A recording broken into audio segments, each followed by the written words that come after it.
ನಮಸ್ಕಾರ. ಇದು ನಿಮ್ಮ GBH 63 ಅಪ್ಡೇಟ್ಸ್ ಯೂಟ್ಯೂಬ್ ಚಾನಲ್. ಕ್ರೀಡೆಯ ಜೊತೆಗೆ ಶಿಕ್ಷಣಕ್ಕೆ ಹೆಚ್ಚು ಒತ್ತು ಕೊಡಿ ವೈಡಿ ಅಣ್ಣಪ್ಪ.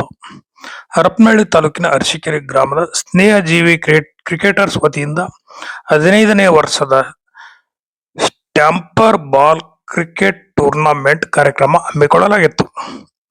ಬಿಡಿಸಿಸಿ ಬ್ಯಾಂಕ್ ನಿರ್ದೇಶಕ ವೈಡಿ ಅಣ್ಣಪ್ಪ ಕಾರ್ಯಕ್ರಮವನ್ನು ಉದ್ಘಾಟಿಸಿ ಮಾತನಾಡಿ, ಸ್ನೇಹಜೀವಿ ಕ್ರಿಕೆಟರ್ಸ್ ವತಿಯಿಂದ ಉತ್ತಮ ಆಯೋಜನೆ ಮಾಡಿದ್ದಾರೆ.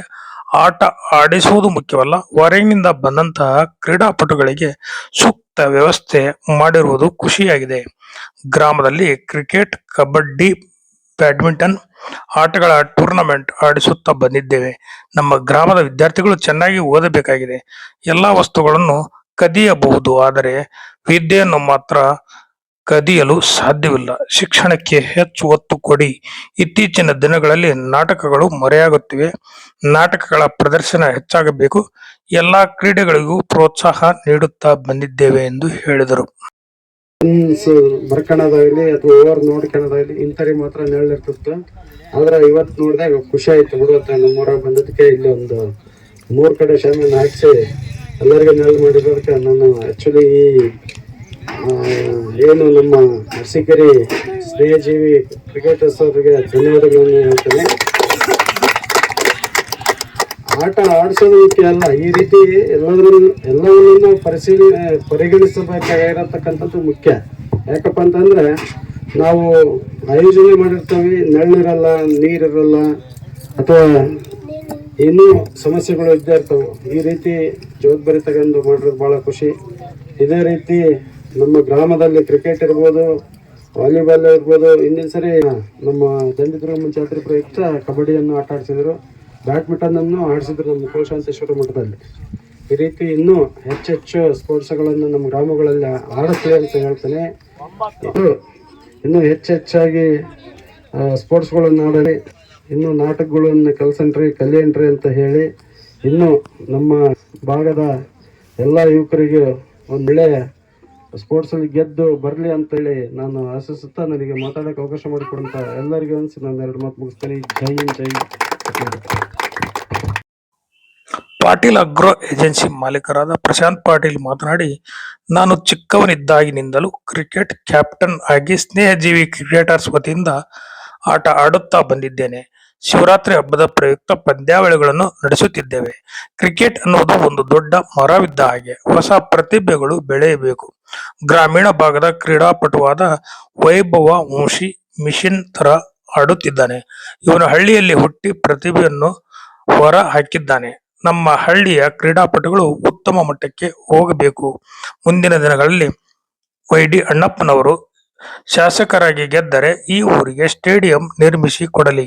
ನಮ್ಮ ಊರಿನ ಯುವ ಪ್ರತಿಭೆಗಳು ಕಬಡ್ಡಿ, ನನ್ನ ಮಗನಾದ ವೈಭವ್ ಸ್ಕೇಟಿಂಗ್ ನಲ್ಲಿ ರಾಜ್ಯ ಮಟ್ಟಕ್ಕೆ, ಪೈಪ್ ಬ್ಯಾಂಡ್ ನಲ್ಲಿ ರಾಷ್ಟ್ರ ಮಟ್ಟಕ್ಕೆ ಆಯ್ಕೆಯಾಗಿದ್ದಾನೆ. ಮೊನ್ನೆ ನಮ್ಮ ಊರಿನ ವಿದ್ಯಾರ್ಥಿಗಳು ಕಬಡ್ಡಿ ಆಟದಲ್ಲಿ ರಾಜ್ಯ ಮಟ್ಟಕ್ಕೆ ಆಯ್ಕೆಯಾದರು. ಈ ರೀತಿಯಾಗಿ ನಮ್ಮ ಊರಿಗೆ ಪ್ರತಿಭೆಗಳಿಗೆ ಅವಕಾಶ ಸಿಗಲಿ. ನಮ್ಮ ಊರ ಮಣ್ಣಿನ ಗುಣ ಹಾಗೇ ಇದೆ. ಗ್ರಾಮೀಣ ಭಾಗದ ಪ್ರತಿಭೆಗಳು ಬೆಳೆಯಲಿ. ಯುವಕರು ದುಶ್ಚಟಗಳಿಗೆ ಬಲಿಯಾಗದೆ ಆರೋಗ್ಯ ಕಾಳಜಿ ವಹಿಸಿ ನಮ್ಮ ಊರು, ತಾಲೂಕು, ಜಿಲ್ಲೆ, ರಾಜ್ಯಕ್ಕೆ ಹೆಸರು ತರುವಂತಾಗಲಿ ಎಂದು ಹೇಳಿದರು. ನಾವೆಲ್ಲ ಕ್ರಿಕೆಟ್ ಆಡ್ಬೇಕಾದ್ರೆ ಸ್ನೇಹಜೀವಿ ಕ್ರಿಕೆಟರ್ಸ್ ಅಂತ ಹೇಳಿ ಹೆಸರಿಟ್ಟು ಆ ತಂಡದ ನಾಯಕನಾಗಿ ನಾನು ಸಹಿತ ಇದು ಮಾಡ್ತಾ ಇದ್ದೆ.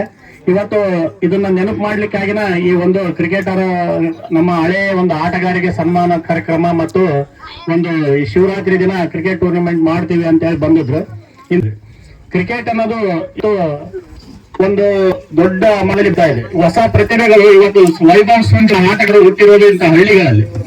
ಅವನು ಯಾವ ರೀತಿ ಆಡ್ತಾನೆ ಅಂತ ಹೇಳಿದ್ರೆ ಮಿಷಿನ್ ಟೈಪ್ ಆಡ್ತಂತ ಆಟಗಾರರು ಹಳ್ಳಿಗಳಲ್ಲಿ ಹುಟ್ಟಿದ್ದಾರೆ. ಇಂಥ ಆಟಗಾರರು ಅಂತ ಪ್ರತಿಭೆಗಳು ನಮ್ಮ ಹಳ್ಳಿಯಲ್ಲಿ ಬೆಳೆದು ಒಂದು ದೊಡ್ಡ ಮಟ್ಟಕ್ಕೆ ಹೋಗ್ಬೇಕು.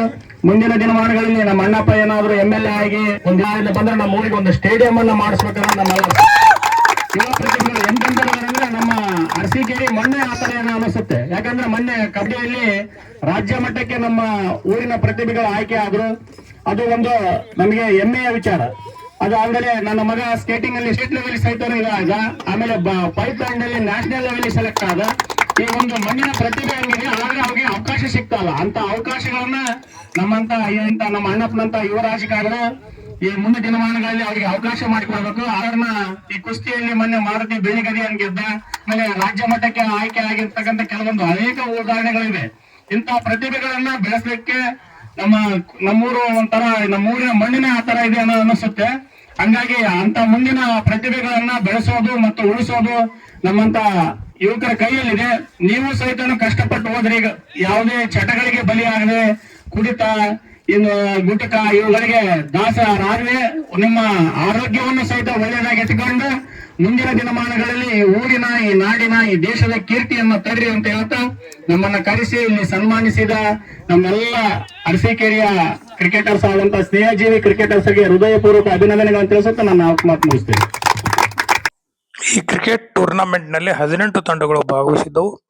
ಇದೇ ಸಂದರ್ಭದಲ್ಲಿ ವೈಡಿ ಅಣ್ಣಪ್ಪ, ಪ್ರಶಾಂತ್ ಪಾಟೀಲ್, ತಿಮ್ಲಾಪುರ ಪರಸಪ್ಪ, ನಿಚ್ಚವನಹಳ್ಳಿ ಸುರೇಶ್, ಕೊಟ್ರೇಶ್, ಕೆ ಮಹೇಶ್, ವೈಶಾಖ್ ಪಾಟೀಲ್, ಸ್ನೇಹಜೀವಿ ಬಳಗದವರು, ಕ್ರೀಡಾಪಟುಗಳು, ಯುವಕರು ಹಾಗೂ ಗ್ರಾಮಸ್ಥರು ಹಾಜರಿದ್ದರು. ವರದಿ ಮಹೇಶ್, ಹಿರಿಯ ಪತ್ರಕರ್ತರು. ನಮಸ್ಕಾರ. ಇದು ನಿಮ್ಮ GBH 63 ಅಪ್ಡೇಟ್ಸ್ ಯೂಟ್ಯೂಬ್ ಚಾನಲ್. ದಯಮಾಡಿ ನಮ್ಮ ಚಾನಲ್ ಸಬ್ಸ್ಕ್ರೈಬ್ ಮಾಡಿ, ಶೇರ್ ಮಾಡಿ, ಲೈಕ್ ಹಾಗೂ ಕಮೆಂಟ್ ಮಾಡೋದ್ರ ಮೂಲಕ ಪ್ರೋತ್ಸಾಹ ನೀಡಿ. ಧನ್ಯವಾದಗಳು.